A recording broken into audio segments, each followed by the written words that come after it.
Are you thinking of buying a new car in this new year? Well, watch this video in its entirety, and it could save you some money before you sign a single document at the dealerships.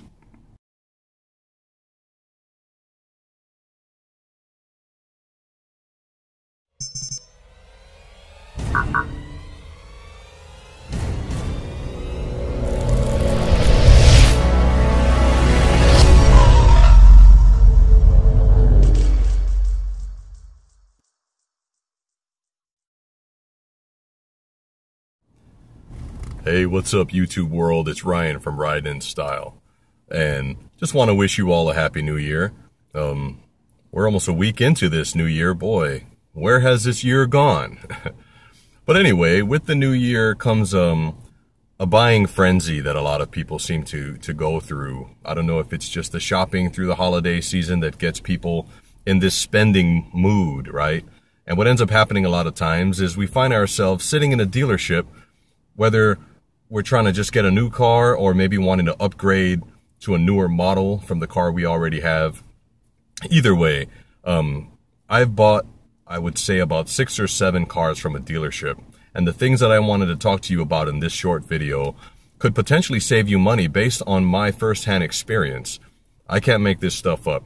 And so before we go along, I just want to say, if you are considering buying a new car or even a used car from a dealership, just consider a few things before you step foot into the dealership. Number one is to do your research first. And what I mean by that is compare prices to other dealerships in the area. What you don't want to do is make a dealership feel like, you're all excited. You don't want to get caught up into the buying hype. And psychologically, they get you when you go into the dealership. The LED lights just seem to make the new cars glisten. And the smell of the new car, that new car smell, is real. I mean, that really plays a lot into the psychological part of buying a new car. And so you don't want to get caught up in that hype. Salesmen pick up on that. I mean, they're trained to catch in that. And I speak from experience once again. I used to be in sales. And so, first of all, if you're a salesman, you can stop watching right now. I'm not trying to screw with anyone's sales or, cost anyone any money. It's a job. A salesman has a job. They're trying to make a cut. However, the purpose of this video is to potentially save you money for the same car. And so if you are a salesman, an honest one, then go ahead and leave a comment and let me know if any of my tips here is accurate or valid. And so when I say do your research, it's really, you want to walk into a dealership letting the salesman know that, you're considering other options. This isn't a done deal. You're not sold on this dealership or this one car. You're still looking around, and that's where they're going to try to keep you there, because at the end of the day, they want to make the sale. They want your money. But do your research first, and with that, be prepared to walk away. What I would also suggest as another tip is to get pre-qualified for a loan from another bank. That way, when you go into the dealership, you already know how much you can spend. They can't dictate to you how much you're going to spend. And that's why a lot of times they offer incentives to try to finance with whatever banks or financial situation that they have at the dealership. They partner with financial institutions, and they offer you a credit to go through that route. That way they can get you financed for more and get you to spend more for the same car. So if you get pre-approved ahead of time, you walk in there, you kind of set the tone, and then you can also lowball and say that, you're only looking to spend maybe $3,000 or $5,000 less than you were actually pre-approved for. It's all about who has the upper hand, right? And you have the upper hand because they want your money, they want to make the sale, and you can walk at any time. But the important thing is to not get caught up in the buying hype, and that's another tip. So do your research, try and get pre-qualified before even going into the dealership. And then this is where it gets interesting. When I would go into a dealership, what I learned years ago is that there's actually 3 people who's trying to make money off of you. Of course, there's the salesman. They're going to be your best friend. And some relationships are genuine. I'm not going to discredit all salesmen, but a lot of them, they don't remember you once you sign on the dotted line and they have a done deal. With that being said, there's the accessories people who are going to want your money as well. They always refer you to the accessories table. They have a catalog there. You look through it. I bought a lot of my accessories online through Amazon and other car websites, and they have a lot more selection. And honestly, they just look a lot better, because if you go to the accessories table and you buy what they have, you're going to see a whole lot of other cars with the exact same things. And if you want to customize your car, then you wouldn't want to buy what everyone else buys. So that's a big thing for me. And the third person trying to make money off of you is the finance manager. And this is where you'll save some money. So I'm going to tell you a short story. When I bought a car, I went into the finance manager's office. We had already agreed on a price, and they basically run your credit. And then what ends up happening is they give you an insurance rate if you finance through them. And that insurance rate, we just take as that's as good as it gets. Like, they always make it seem like they're trying to get you the best interest rate, right? But that's not the case, because dealerships are able to raise interest rates and they keep the difference. So as an example, in my case, the bank sold this dealership an interest rate of 2.75%. Well, he quoted me 3.9%. That's almost 1.25% more than the bank was selling them an interest rate. And the only way I found out was because his computer screen was tilted enough where I could see it. Even though he had one of those black protectors over the screen, you know, the ones that don't let you see from the sides. Yeah, he had one of those, but it was at an angle where I actually just so happened to see it. And so I wasn't supposed to see that number. So I asked him, why is my interest rate 3.9%? What is that 2.75? And he was basically busted, okay? He had to come clean because I was ready to walk. At that point, he could tell I became suspicious and I just was ready to cancel this deal. He told me this is what the banks sell us. And he's the one that actually said they're able to increase the interest rate and they get to keep the profits. So needless to say, I got my loan at the 2.75%. So that takes me to the next thing. They try to sell you on all the warranties, right? All right. So in this particular case, this all-inclusive warranty, which covers your key fob and, you know, whatever the bells and whistles that they try to sell you, was listed on his little brochure that he opens up in front of you. He circles the number. It was like $3,800, and he immediately crosses it out and he writes $2,800 underneath. And he tells me, that's your price today. And I was like, $2,800? Gee, that's expensive. I think it was, you know, 100,000 miles, 7 years, or whatever it was. Especially owning, you know, certain types of cars, you want to make sure you're covered. However, I wasn't trying to pay $2,800. So he thinks about it, and then he crosses that number out.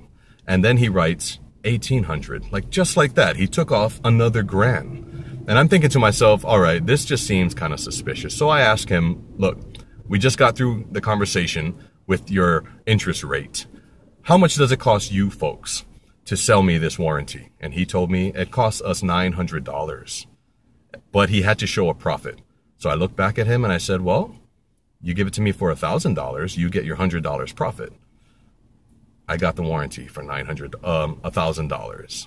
So imagine if I signed it at $2,800, right? That is another $1,800 that would just be money in their pocket, maybe in his pocket. I don't know how that part works. But the point is, I'm really trying to save you guys money. If you're looking and you're already set on buying a new car, you know, you've worked hard, you've saved money, and maybe you've done your research, and maybe you're about to step foot into that dealership. And, you know, there's another thing to consider. I also try to research the economy. Interest rates have started to go up. And what does that mean? That means that the interest to borrow money goes up, which means it costs us more money to finance a loan to buy the same car. And because of that, car sales have started to decline. And because of that, you can get a better deal per se through the dealerships, because now they're oversaturated. Their lots are oversaturated. It's 2019. They probably have 2018s, and I would dare to say some 2017s that they still haven't sold. And so, yes, there is a true logic of waiting until the end of the year to buy a car. But guess what? If you buy a car in December of 2018, it's still 2018. If you wait till January 2019, that car is a year older, okay? And now it depreciates, and now it's worth less. That's why there's such a huge frenzy to sell cars in December.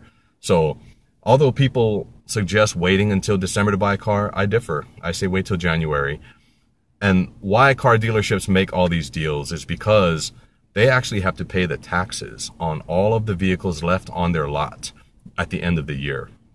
And that's the honest truth. They're trying to get rid of some inventory because it's going to cost them money to hold on to these cars. And like I just mentioned, they're all oversaturated. So just understand, you know, if you're going to buy from a dealership, you are going to pay more because they have to pay the rent for the place. They have to pay their employees. But there's a few things you can consider. Ask them what interest rate is the bank selling them. And you want to make sure, and you can only hope that they're being open and honest with you. I would ask to see some proof. Because this at the end of the day is going to translate to, so the time where my interest rate came down, that in and of itself saved me, I think it was like $1,500 or $1,700 off the total cost of the car, just by accidentally seeing his computer screen. So I'm not trying to make this video too long. And again, I'm not trying to attack salesmen or dealerships, but in the Mopar community, you know, we drive expensive cars. We're already paying top dollar for a lot of our cars, especially if you're buying it new. And I can go on in another story of how I almost lost $4,000 on the very first Dodge Charger that I bought in 2013. So my last tip, and I'll leave it with this, is the contracts are confusing, right? That whole haggle back and forth. They leave you, they go talk to their manager. They ain't talking to no manager.